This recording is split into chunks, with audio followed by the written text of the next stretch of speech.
Dear students, आज हम लोग भारत के प्रमुख फसलों के बारे में अध्ययन करेंगे।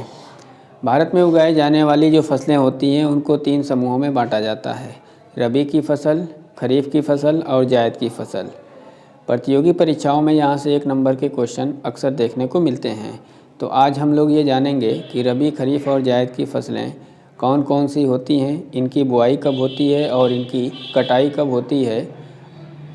इसी विषय वस्तु का आज हम लोग डिटेल अध्ययन करेंगे। भारत में बोई जाने वाली फसलें रबी की फसल, खरीफ की फसल और जायद की फसल, ये 3 तरह की होती हैं। रबी की जो फसल होती है उसको शीतकालीन फसल भी कहते हैं, जैसे गेहूँ, जौ, चना, मटर और सरसों। सामान्य रूप से रबी की जो फसल होती है इसकी बुआई का समय अक्टूबर और नवंबर होता है और इनकी कटाई का समय मार्च और अप्रैल होता है। अर्थात अक्टूबर, नवंबर और मार्च और अप्रैल इस महीने में बोई जाने वाली और इस महीने में काटी जाने वाली जो फसल होती है उसको रबी की फसल कहा जाता है। दूसरी होती है खरीफ की फसल, इसको ग्रीष्मकालीन भी फसल कहते हैं। सामान्य रूप से ये चावल, ज्वार, बाजरा और मक्का इस श्रेणी से बिलोंग करते हैं। इनकी बुआई का समय जून जुलाई होता है और इनकी कटाई का समय अक्टूबर और नवंबर होता है।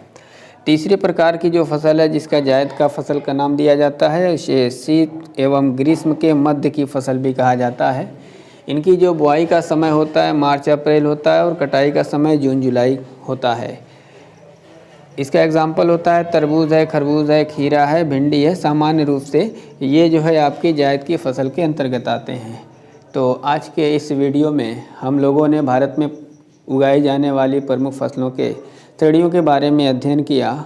यदि वीडियो अच्छी लगे लाइक, सब्सक्राइब और शेयर करना न भूलें।